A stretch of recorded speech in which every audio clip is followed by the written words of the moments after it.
అలంకృత నోరు విప్పడంతో దేవ విషయంలో ఊహించని మలుపే జరిగింది. ఒకే ఒక్క రోజు. ఈ రోజు గనక దాటితే నాన్నకి నేను చేసిన ఛాలెంజ్‌లో నేను గెలిచినట్టు అవుతుంది. అలాగే దేవాని అల్లుడుగా ఒప్పుకుంటాడనైతే మిథున అనుకుంటూ ఉంటుంది. ఇక పూజ సమయంలో దేవాను, అలంకృత ఇద్దరు కనిపించరు కదా! ఆ విక్రమ్‌ని కొట్టడానికన్నట్టు వెళ్ళుంటారు. ఆ విషయం తెలియని మిథున కానీ, అలాగే హరివర్ధన్ వీళ్ళెవ్వరూ ఇక దేవ ఇంకా రాలేదు, కావాలని ఇదంతా చేశాడు, పూజ అని తెలిసి కూడా వెళ్ళాడు అంటే ఏంటి అర్థం అయితే అనుకుంటూ ఉంటారు. అయితే ఆఖరి నిమిషంలో వస్తాడు, పూజ జరిపిస్తాడు, మిథునకి అక్షింతలు వేస్తాడు, అంతా బాగానే ఉంది.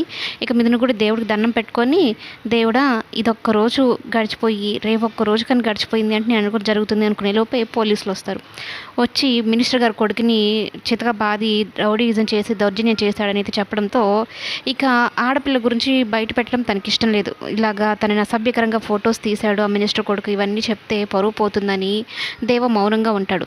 ఎందుకు కొట్టవు ఏంటి అంటే చెప్పడు. మిథున అడిగినా కూడా చెప్పదు. శారదమ్మ అందరూ షాక్ అయిపోతారు. నీ బుద్ధి చూపించుకున్నావురా, కుక్క బుద్ధి నీది, నువ్వు రక్తం మరిగిన పులి మరలా దాని జోలికి వెళ్ళకుండా ఉంటుంది, నేను ఎలా నమ్మగలిగాను అసలు అని చెప్పి దేవాని మెడ పట్టుకొని బయటికి నెట్టడం అయితే జరుగుతుంది. అంటే పోలీసులకు అప్పచెప్పడం జరుగుతుంది.